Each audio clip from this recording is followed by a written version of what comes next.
You see by the dawn's early light what so proudly we hailed at the twilight's last gleaming, whose broad stripes and bright stars through the perilous fight o'er the ramparts we watched were so gallantly streaming, and the rocket's red glare, the bombs bursting in air, gave proof through the night that our flag was still there. Oh, say does that star-spangled banner yet wave o'er the land of the free and the home of the brave?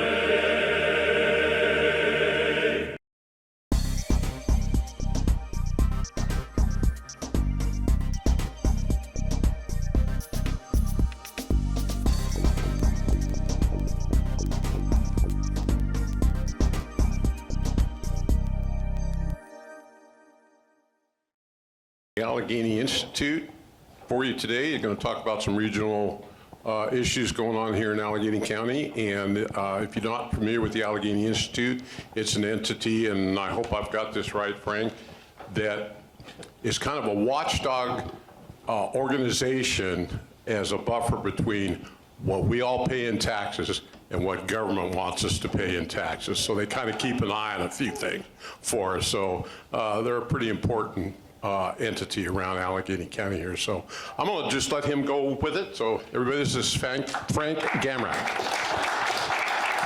Thank you, Mark. Little bit about the Allegheny Institute. We've been around since 1995, nonpartisan, nonprofit 501c3, so I beg for my supper. Well, you know, it's funny because, you know, when I first took the job, my dad says, "What are you doing going for a nonprofit? You left the government sector." I went, "Yeah, but I'll see what happens." And 23 years later, I'm still seeing what happens. Just kind of work. We live in what we call a target-rich environment. You know, we are watchdogs. We keep track of the region, state, city, county, regional development issues, taxation issues. You know, some of you notice that my colleague's not with me. He's my property assessment guy. So you have to hold your questions on property assessments till he shows up. His daughter's in Philadelphia, and he went to visit her this weekend. So Mark said he was desperate, and I was his last hope, so. I guess better to be on the list than not, right, Mark? Even if it's the last name on the bottom. So yeah, this is, we've been coming out here, well, I've been coming here for a long time. We hadn't been out here since 2019, since the pandemic, and it's really good to be back again, you know, to be back and out amongst a good group. And quite frankly, I don't know why you need more members. This is a damn good looking crowd. I don't think you need anybody else at all, but that's just my opinion. So, you know, we do cover a lot of topics. You know, I do a lot of economic development. I do a lot of the taxation, revenues, that kind of stuff. But I also do gaming. And I keep track of the gaming dollars. Because years and years ago, of course, we know that Governor Rendell went, "Hey, I have an idea." Whenever a politician says, "Hey, I have an idea," you got to go like this real quick. Let's legalize slots. Now, fine, okay, I gamble. I'm not against slot machines per se, but he said to make it more interesting, "I know it'll offset your school property taxes." I went, huh. Yeah. Basically, yeah, right, with a few extra syllables and F's in there. But yeah, it's the way he sold it. And he sold it as, well, you know, the horse racing industry is just not doing well, and we're just going to put it at the horse tracks first, so the Meadows gets one, and then we'll let Pittsburgh have one. Philadelphia gets two, because, well, they're bigger, and I'm the former mayor of Philadelphia, so they're getting two. And that's all. So we started with like 8. And there were some grand schemes going out there. My favorite was the Rivers Casino. which I don't even remember what it was called at the time. It was like Majestic Star, I think was the original name for that thing. And they said, you know, just from slots alone, we expect to clear $430 million a year in gross terminal revenues from slots. And I did my research and I went, yeah, no, you're not. So even the gaming board, the state gaming board, came out with their estimates and said, well, it's more like $360 million. So they lowballed them. And so over the years, I've just kept track of this thing. And as you know, it has grown rather exponentially because there became an arms race. West Virginia had slot machines, and they went, you're doing slots, we're doing card table games. We're roulette, poker, blackjack, all that stuff. Pennsylvania went, that's not a bad idea. I think we'll do table games as well. And it took, this was 2006 is when the first casinos opened with slot machines, and 2009 table games appeared. So it took 3 years. And then I was, it went along pretty well. And then a handful of years ago, I think it was 2018, I looked at my then boss and I said, you know, New Jersey just put in internet gaming. I wonder if, and I did this whole policy brief, and if you like any of the things that we talk about, our policy briefs are online at AlleghenyInstitute.org, and we've got now 22 full years, a minimum of like 45 a year, and we cover a variety of topics. And I wrote about internet gaming, and I says, you know, I think Pennsylvania is going to launch into this. Well, they started slowly. They went with fantasy games. If you're not familiar with fantasy sports, for example, fantasy football, you pick a team of players, and they can play for anybody, and you keep track of their stats, and you put money in a pot, and if your team wins, you get some of the money out of that pot. So it's for people who think that they're general managers, who think they're, smarter than Steelers front office, Mr. Khan, or before that, Kevin Colbert. Maybe they're right, maybe they're not, but it gives them a chance to pretend. And then, of course, the pandemic hit, and when we just dipped a toe into the internet gaming, became a full cannonball in the deep end. So we now have slot machines, table games, fantasy sports, sports wagering, internet gaming, and internet goes under slots, poker, and table games, and then we have video machines. Now, this was my fun one, because what they said was, you know, there's these truckers, and these truckers crisscross 70 and 80 and 99 and 79 and 81, and, you know, they got money in their pockets. We'd like to have some of that money. So they allowed truck stops to put in poker, video games, slot machines and whatnot, to get the truckers. So there's that last one, video gaming. So then they said, well, you know, there's the casino in Pittsburgh, there's 2 in Philadelphia, we added resort casinos, so there's one at Nemacolin, and there's one in Valley Forge. And nobody wanted the resort casinos because they were limited. They were limited to the number of machines they could have. It was like 500. Whereas the Meadows had 3,000.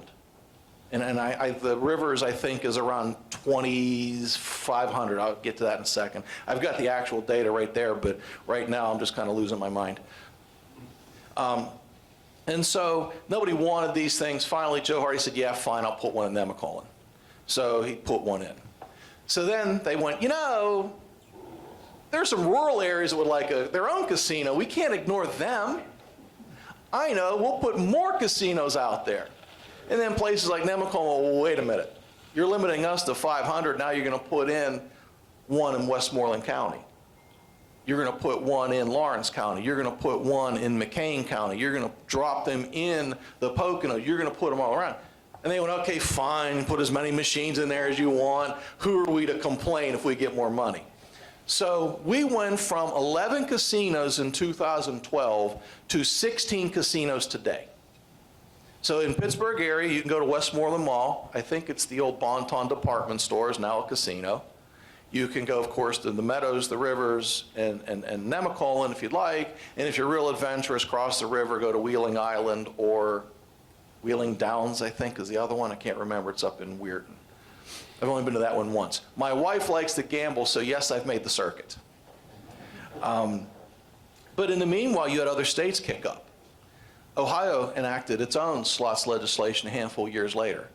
Now, the downside for Pennsylvania is that they put one in Cleveland, and Presque Isle and Erie got their butts handed to them. Because Presque Isle, is like an hour away from Erie. Erie's an hour away from Cleveland. And so they had a lot of folks from Ohio coming and playing slots. Well, once Cleveland put their own in, that dried up. It dried up significantly too. And so their response was internet gaming. And I'll circle back to that one in a second. But Ohio saved Pennsylvania a little bit because they said, well, only our horse tracks can have them. And of course, the big cities, Cleveland, Columbus, and Cincinnati, but they're all out west.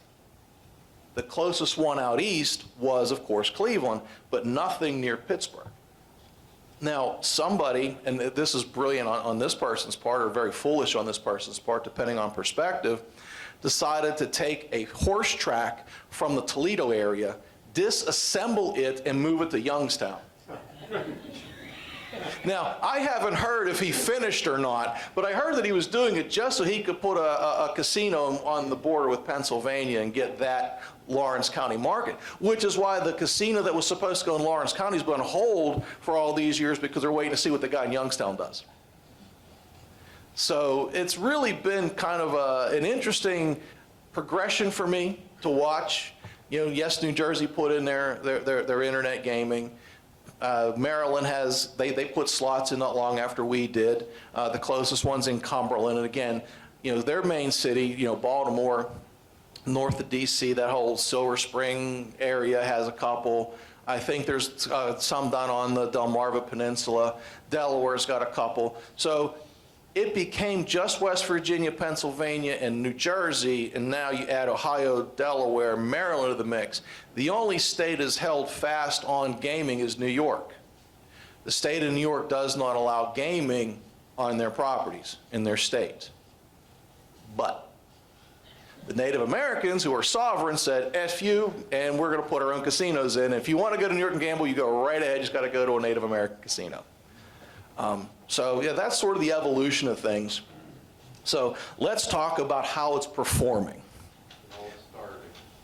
What's that? Are they all starving? They're all starving, yes. They're just terribly famished. Interesting side note, so I take my wife to New Mexico because I'm a Boy Scout leader and I'd been to a place called the Philmont Ranch out in New Mexico. And it's a life-changing event to say the least. And my son and I went out there and we 84 miles, 10 days, 6,000 feet in elevation. And I wanted to take I just thought New Mexico was gorgeous, just a beautiful, beautiful state. And I want to take my wife out there. So for our anniversary, of course, she's not hiking anywhere. She might hike to the casino and that's about it. So we land in Albuquerque and we drive north to Santa Fe. I could not count the number of Native American casinos fast enough. It was like literally every other mile. It was amazing. I'd never seen them all. So, we finally get up to Taos, and the Taos Pueblos have their own casino. And it's basically like a big room like this this was 2021, so you're still kind of at the end of the pandemic. Plexiglass everywhere. I should have gone to the plexiglass business because I'd have made a killing. But it was just everywhere. So we actually have cards from Taos, New Mexico's casino that's sitting on my refrigerator because the odds of me going back are probably not very good. But it was interesting because I thought, we've got a lot of casinos. They got more. And there's much fewer people in New Mexico. So to the data, the fun stuff. In 2021, New Jersey and Pennsylvania were nearly tied for the most gaming revenue received. See, I was always under the impression was told that Pennsylvania was the second largest gaming state in the country behind Nevada. It depends on the year, I guess, because we actually slipped the third behind New Jersey. In gaming revenue received by their casinos, New Jersey had $4.737 billion. We had $4.734 billion. That far away. So we could be number 2 in 22. I haven't gotten Jersey's final data yet to put that in. Again, Similar types of games available. Typically, Pennsylvania followed New Jersey's lead. Maryland was third. They had $1.94 billion. Ohio finished with $983 million. West Virginia, $1.18 billion. And Delaware, $437 million. I understand their casinos are locked up in a garage next to a Corvette, so it may be hard to get to. All of the states improved over their pre-pandemic amount. So what I did was I took 2021 and 2022 versus 2019. You know, pandemic sort of wiped everybody out because we closed everything down for so long. Pennsylvania recovered from the pandemic. Our revenues are now 39% higher than they were in 2019. New Jersey's 36% higher, Ohio 15, Maryland 10, West Virginia 3, Delaware like 0.5%. So while the pandemic came and Governor Wolf shut down the casinos for a couple of months in the spring and then shut them down at Christmas, we found them. We went back. You know, we went back in like gangbusters. Go back to 2015, New Jersey had the largest growth of gaming at 85%, Maryland 78%, Pennsylvania 50%, Ohio 20, well, about 3. So the question is, well, we also increased our number of casinos, and this was a bit of a surprise to me. New Jersey has more casinos than Pennsylvania. They've got 21, we've got 16. New Jersey's a little smaller, but I guess they're more concentrated in the Atlantic City area. I've only been in New Jersey a couple of times, and we did not go as high as Atlantic City, but I understand that's where they tend to be. In Pennsylvania, the growth rates were actually kind of low from 2014 to 2019, averaged about 1% a year. In 2020, it dropped 18, almost 19%. In 21, it increased 70%. So, you know, we came back with a vengeance. New Jersey, our increase from 21 to 22. So we had this big jump from 19 to 21, and then the jump from 21 to 22 was a whole lot less. We're up 10%. We're up 8.5% over 21. New Jersey's up 10%, Maryland just 1%. Because you always ask the question, you know, where is that drop-off point? At what point do people have enough? You know, they just kind of, I don't go to the casino. Okay. Where is that? Yeah, you think, we think you'd see it, but we really haven't. But it's hopefully, you know, I'm not too wrong in that regard, but it has slowed down. Our largest source of revenue is, we call them retail slots. Retail slots means physically in the casino, internet slots, of course, online. So retail slots.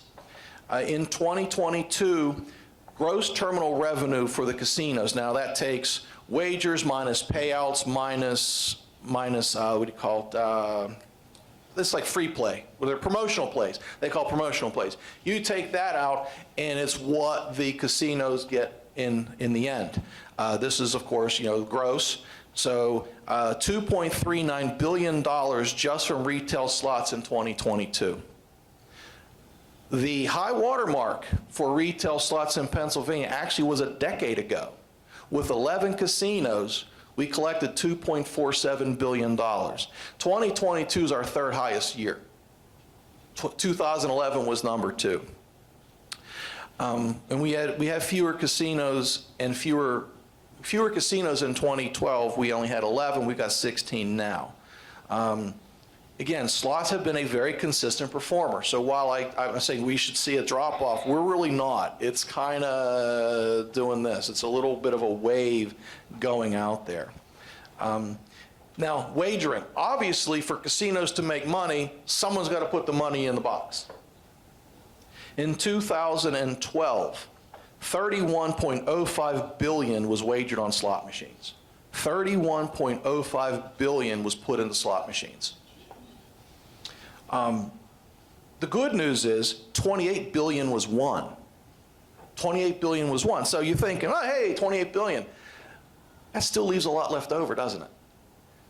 So the payout ratio in 2012 was 90.17%. So what that means is, on average, you're going to win 90% of the time. Now, that sounds great, right? That's, oh, man, I'm going to win. But, you know, if you bet $1 and you win a nickel, you won. Winning does not mean getting more money out than you put in. Winning means you won something. That's like when, when my kids were little at Kennywood, I took them to the fish pond because they would always win at the fish pond, right? You stick the dollar to the person and they pull out like a little plastic kazoo that was like 2 cents, but they won. They won. And that's kind of what that casino is doing, is saying, well, you won. We didn't say you covered your bets. We just said you won.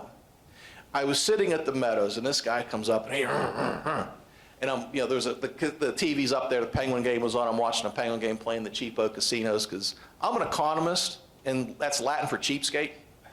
So while my wife likes to go, me not so much, but I go because I like sleeping with both eyes closed. And so he's upset, and he goes, I hate this casino. Oh, do tell. It doesn't pay like the Rivers pays.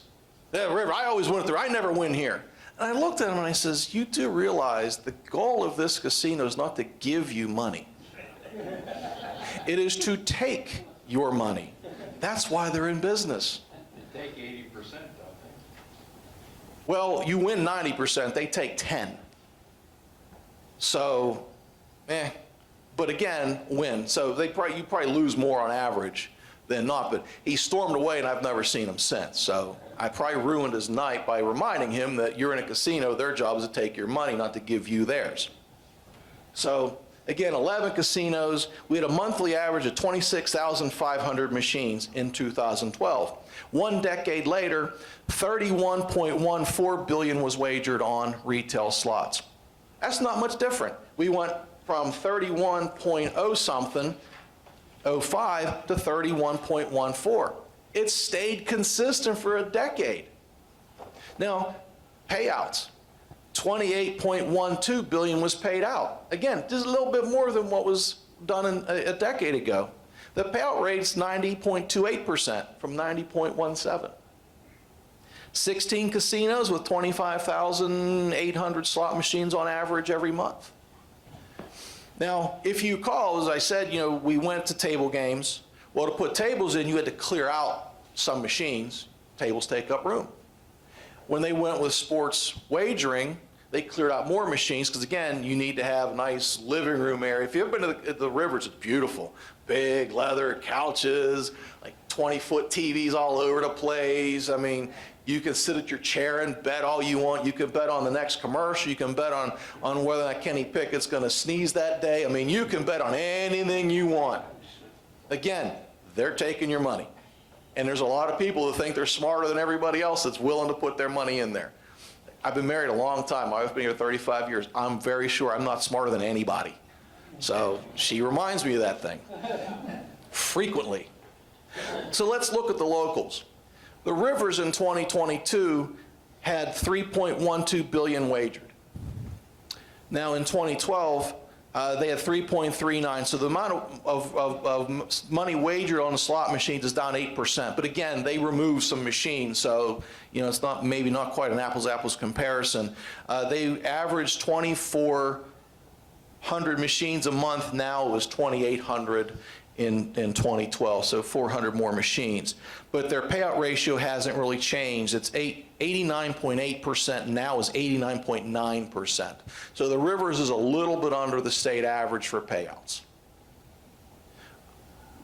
The Meadows had 2.17 billion wagered in 2012.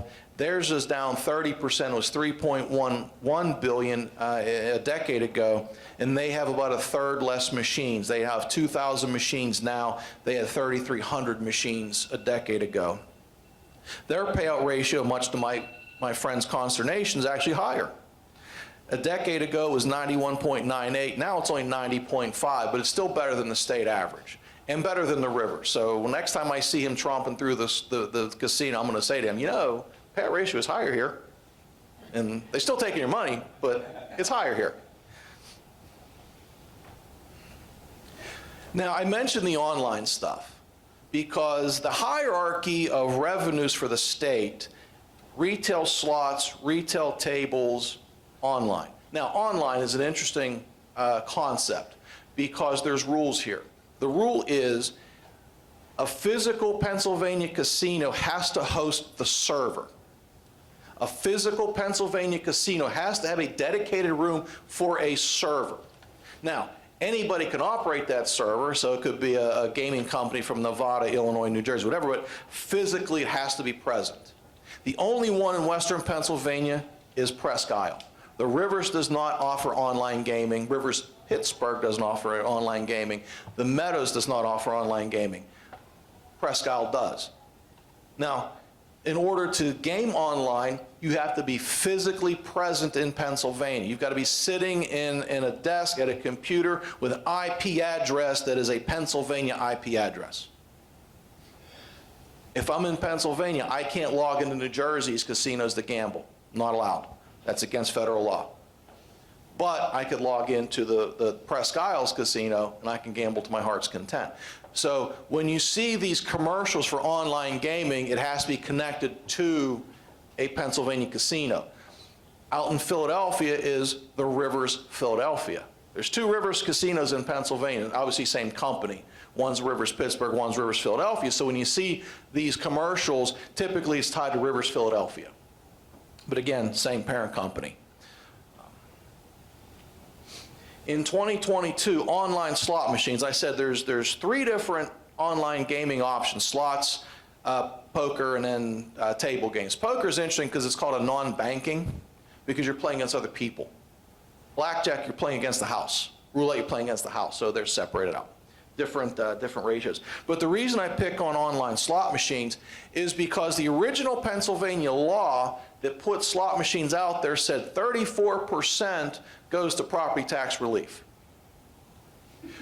When they put in the online slots, they went, well, we got to stay consistent. So 34% of online slots goes to property tax relief. Table games does not go to property tax relief. Table games goes to general fund.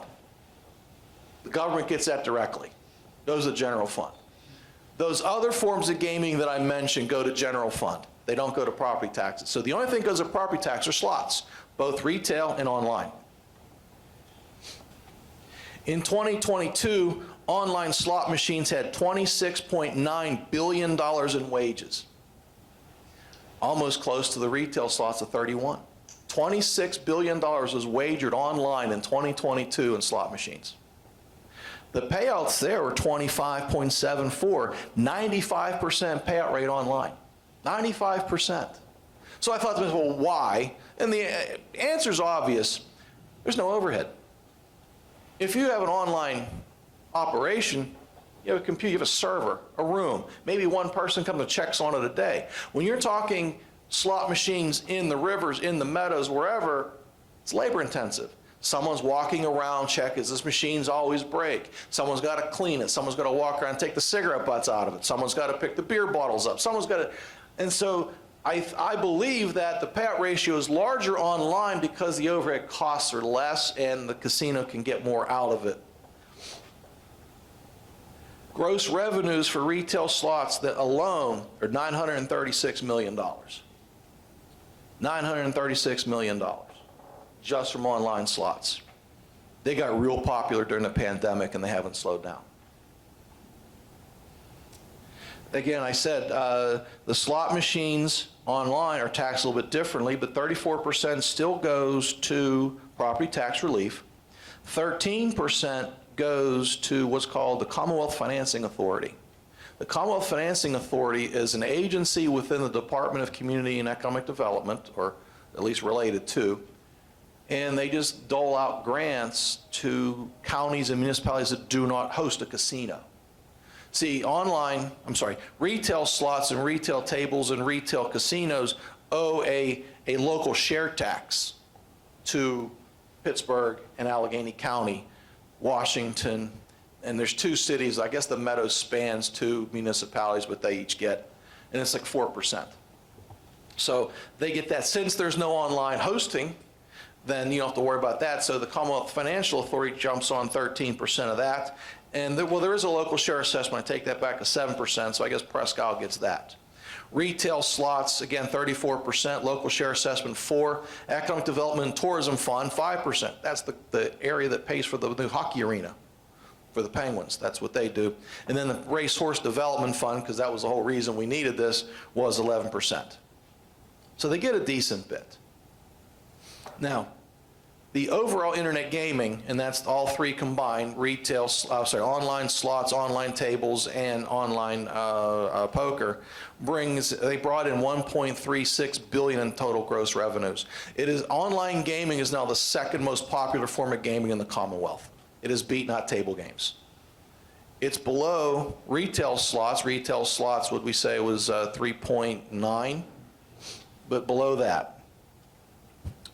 Online slots, again, 936 million. Online tables, poker, blackjack, 428 million. So let's talk about the property tax relief. How much money and where's it going? Well, slot machines, again, sold as a way of providing relief. In 2022, retail slots raised $812.8 million for property taxes. 812 million, yay. Down 3.2% from a decade ago, was 840 million.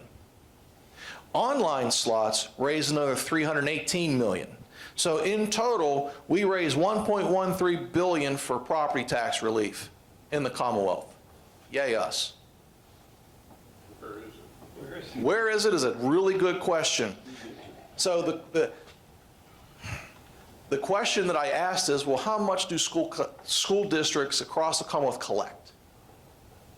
They collected $14.5 billion in real estate property taxes across the Commonwealth. 500 school districts, give or take. There's been some consolidation, but it's still in that neighborhood. We can cover 7%, almost 8% of property taxes with gaming, 7%. Now, early on in the process, if you recall, when the first checks went out, you got a notice from your school district. Hey, congratulations, we saved you 20 bucks a year on your property taxes. But we're keeping the check. And then after a while, you didn't even get those notices anymore. School district just gets the money and they keep it, and so they keep it. You're only covering 7%. Now, the formula for distribution, of course, is weighted on the wealth of a district. Quaker Valley gets a whole lot less than does Stowe Rocks. That's just kind of the way we distribute monies in Pennsylvania. It's done by income. The wealthier communities get little less, the poorer communities get more. So you're probably not seeing a whole lot, but 7, almost 8% is really not a lot. Now, for the entire time slots have been open, the entire time, the Commonwealth collected just over $12 billion in property tax relief monies. Again, 1 year, 2021, $14 billion. We can't even cover let's see, 2006 to 22, what's that, 16 years of slots, we can't even cover 1 year of property taxes in this Commonwealth. Part of the problem is what? School districts keep raising millages, they keep raising the money that they need, and slot machine play has been level. In a decade, it's actually dipped a little bit. And these other new, fancier methods of gaming do not go to property tax relief. And they're the ones that are hot right now. That online stuff is taking off, and online slots, so it may go up a little bit because online slots do get taxed for property tax relief, but the others don't. Fantasy doesn't, sports wagering doesn't. Video gaming terminals do not. That goes to the general fund.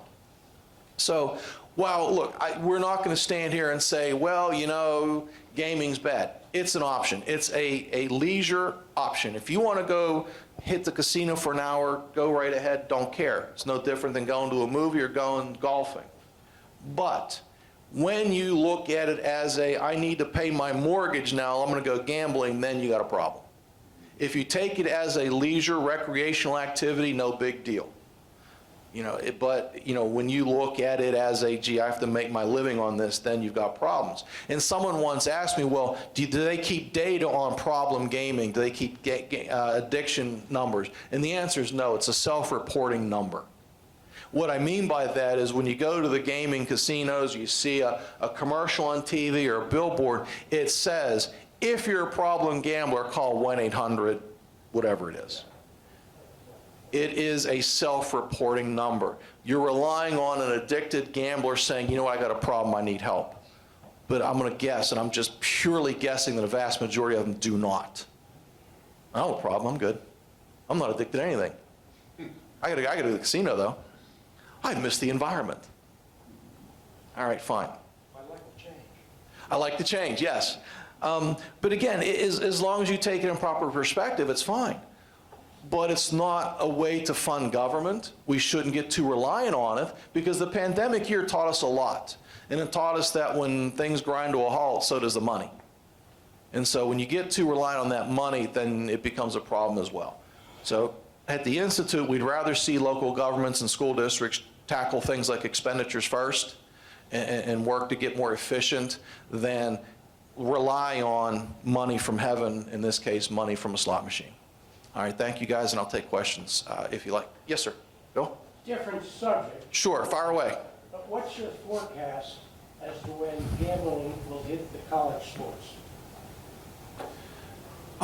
Considering you can already bet on anything you want, it's already here. Now, as far as the name, image, and likeness issue, if that's what you're going for, when will the college athletes start promoting gaming? I'm not really sure because the NCAA's been awfully quiet on name, image, and likeness. And so it wouldn't be a matter of time, or would be a matter of time before some casino goes, you know, that guy down in Alabama is really good. Bryce Young, we can get him to support our casino, write a commercial for us.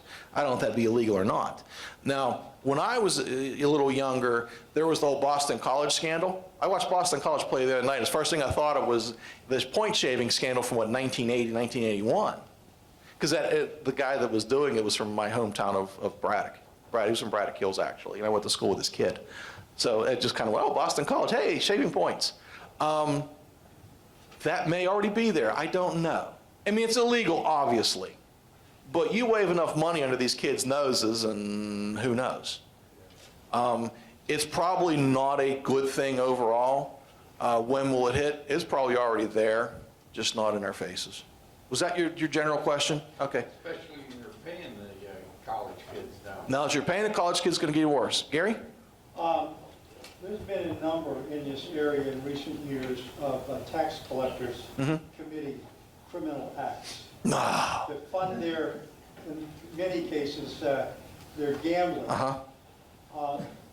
Does the state keep track of that, or do the people that insure these various entities, that they raise their insurance rates to tax collecting bodies? Because you know, I can think of at least 4 Right. in recent years in this area that tax collectors have absconded with money.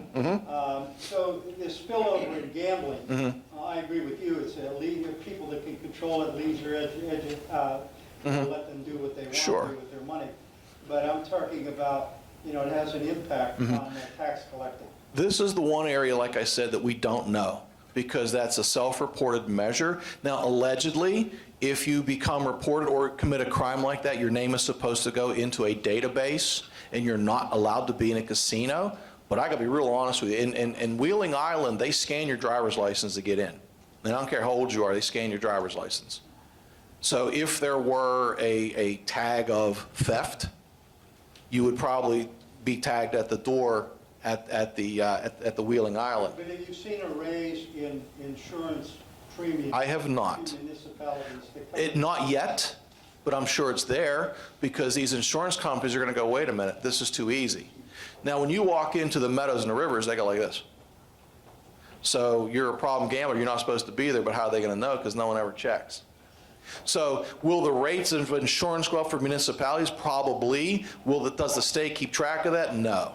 The state keeps track of the revenues, of the payouts, of the number of tables and slots, but that's it. So, you know, should they? Absolutely. Do they? No. Yes, sir. My question, I have two. Sure. The first one, you said you're established in 1995? Yes, sir. Why was it established? Who established it? The Allegheny Institute was established by a guy named Jerry Boyer, and our main funder at that time was Mr. Scaife, who of course has since passed. His foundations gave us some money to get started. I get money from a lot of foundations from across the area and a lot of individuals, including this group here, which I thank you very much for. We usually get a check from you guys. And so I rely on the generosity of individual donors, but I do have a series of foundations in the city that do fund me. Okay, the second thing you talked about New York. Yes, sir. I read an article yesterday that they want to put gambling in Times Square. Nice. The licensing fee for Uh-huh. Manhattan is $500 million. Nice. You have to spend another $500 million at least on a casino. Yep.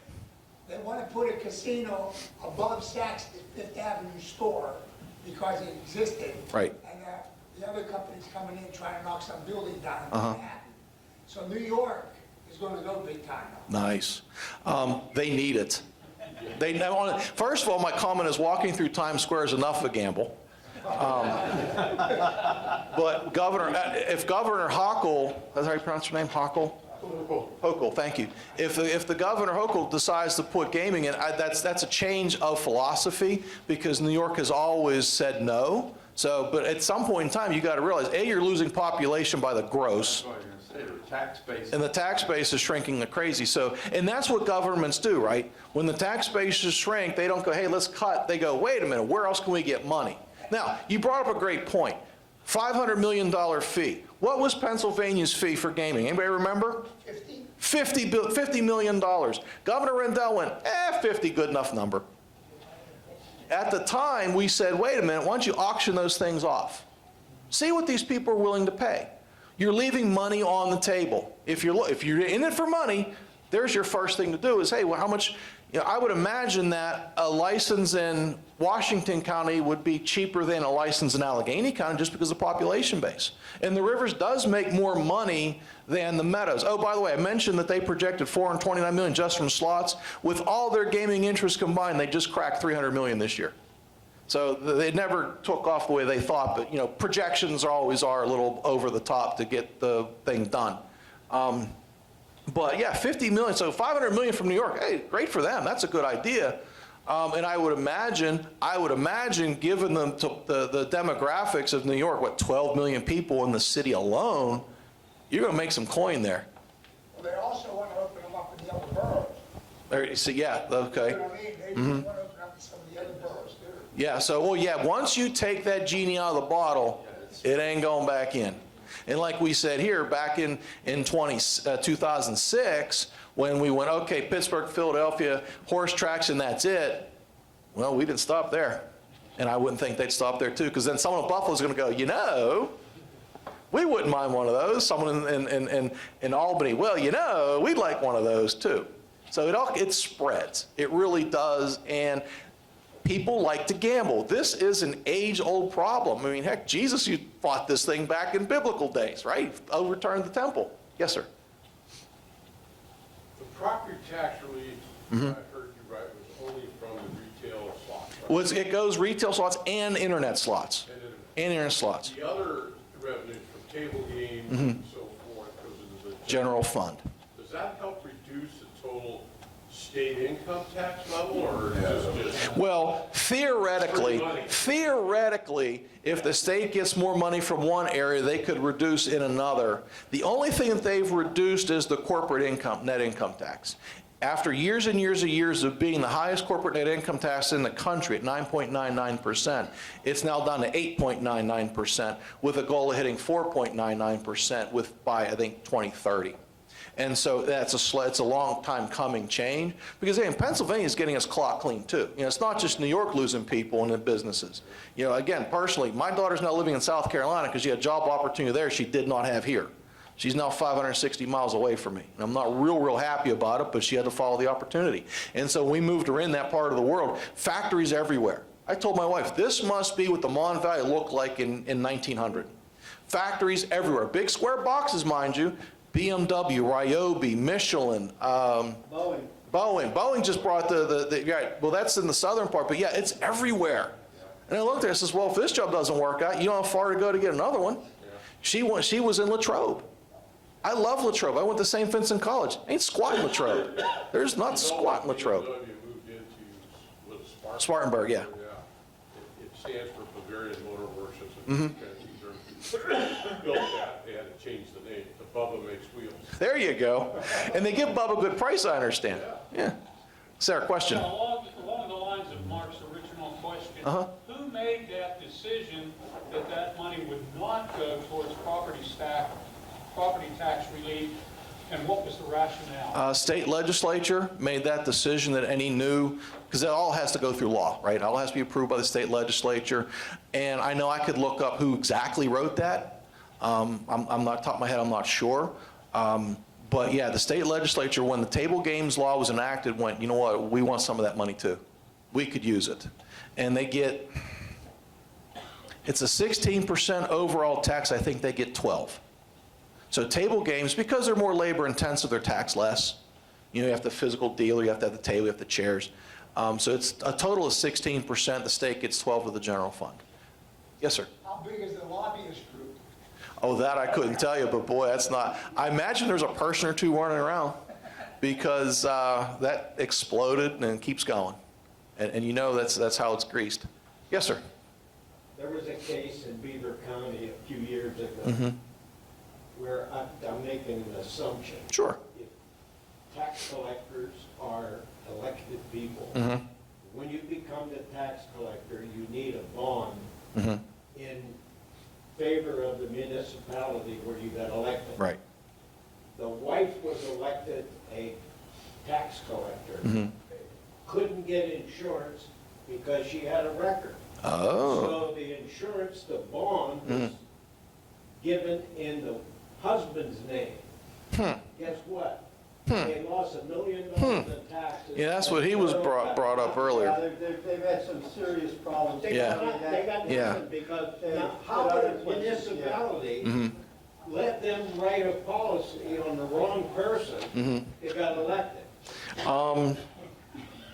We have a saying, the electorate gets the government they vote for. Yep. And because it really, you know, corrupt politicians is not new. It's not a 20,000 problem. Not even that, their solicitors should be sued. Right, right. And the solicitor is appointed by the elected officials. And typically, you'll see solicitors hitting a bunch of different municipalities. So the question I always ask is, are they spread too thin? Are they not able to adequately watch what's going on? Yes, sir. Yeah, 15 years ago, I was working with the Bally's Corporation on their new slot machines. Nice. And I got to see, I went to Reno and went through their factory where they built the machines.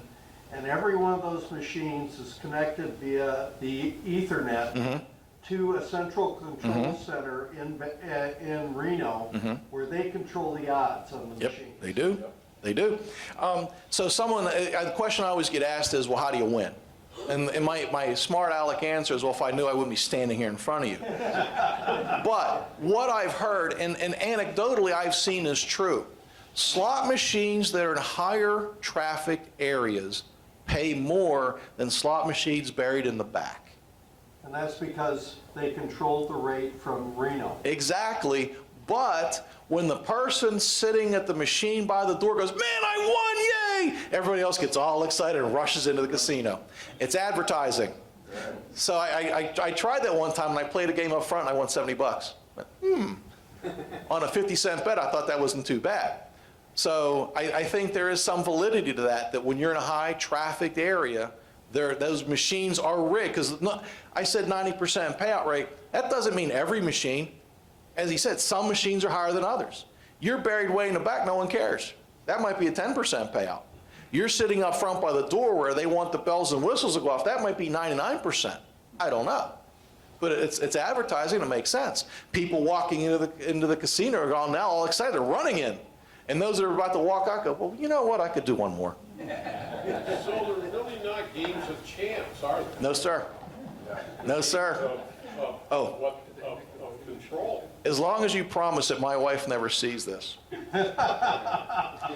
My favorite is, and I've seen a lot of older women do this, and I said, when you guys bring women here, I got to change this one up. Oh, come on, you're going to win. And she rubs the machine for luck. I'm like, it's a freaking machine. I'm right here.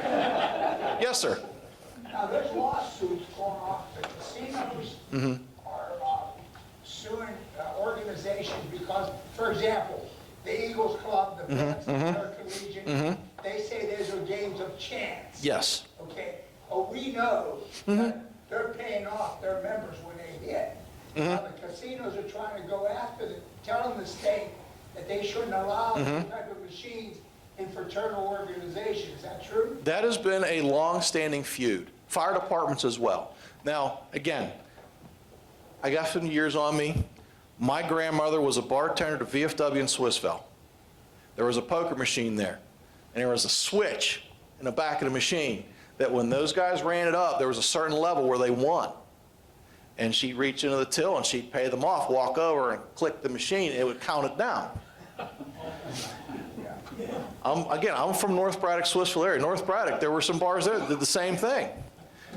And so you're right, when the casinos came in, the law came out that those were no longer legal. That if you were caught with one, they'd come and take it and raid you and da-da-da. In the last couple years, they have relaxed that a little bit because enough fire halls and enough social organizations complain to their legislatures, wait a minute, we're just trying to make a living here. We're not making a dent in the rivers. We're not making a dent in the meadows. We'd like to have it. And that has changed a little bit. They are now allowed to have some. There are even in some of these rural communities, small like former gas stations where they're putting machines in. So they're allowing now for that to happen because the casino industry is so well established and has made so much money that they're going, yeah, all right, fine. But for years, you're right, that was the case. Sure. I had personal contact with individuals who used to build the games of chance machines. Okay. Okay. He built them. They were game of chance. They were all regulated. But he also told the guys that he was buying them from them how to switch them over for games of chance. Yep. Okay. And then when they were all arrested, you know, he sang like a bird. Oh, sure, You know, sure. He wasn't going to go to jail. Absolutely. But, I mean, they built it in Ambridge. In fact, the piano players, Uh-oh. the warehouse. Been thrown under the bus. Piano players, father owned it. Nice. sold it to this guy. Okay. That's where they built it. Sure. And so there's so many different ways. But Right. the state wants their cut. Well, that's just it. Joe's to blame. Start playing, Joe. Well, and like I said, gaming and gambling's been around since the first caveman picked up a pair of stones and said, hey, dice, and started going. In Pennsylvania, look, we turn a blind eye to those games of chance in the bars. We turn a blind eye to the bookie in the community. My uncle ran numbers. You know, we used to do the parlay pieces every week. Got the football teams, you pick them and you get them, whatever it was. And then in the 60s, they came up with the lottery. Because eventually the state went, you know, we can't stop it. Let's make some money on it. And that was the same attitude when Rendell said, well, you know, everybody's going to New Jersey, everybody's going to West Virginia. Let's keep them here. And again, that was the rationale. And once the state realized, it's not so bad, we need to get our cut, then the floodgates open. So what's next? I don't know, but they're always going to be looking for something new. One more, we got to go. It's 11 o'clock. I just want to say, Don, Dan? I live in Robinson here, but Keith Rocks, games, bookies, slot machines in the background, that's McKees Rock's legal. Yes, it is. And then it migrated up to Kennedy, then into Robinson. Yeah. So the state making a buck on it's not that big a deal, because again, I grew up around this stuff. It doesn't bother me at all. Gary, real quick. Last question. Sure. What's the impact been on the lottery? You know what? The lottery actually is doing well. And I tell you what was holding the lottery up is the scratch-offs. And in state law, every casino in the Commonwealth of Pennsylvania has to have a lottery machine. If you walk into every casino, there's a PA scratch-off lottery machine. You go play the numbers. Because the lottery knew that there might be, but it's a different person that plays the lottery that plays the slots. Really? Yeah. Yeah, but doesn't a bookkeeper do a better business because you're getting tax-free money when you win? I have no idea what you're talking about. That camera's on. All right, guys, thank you so much for having me. I appreciate it.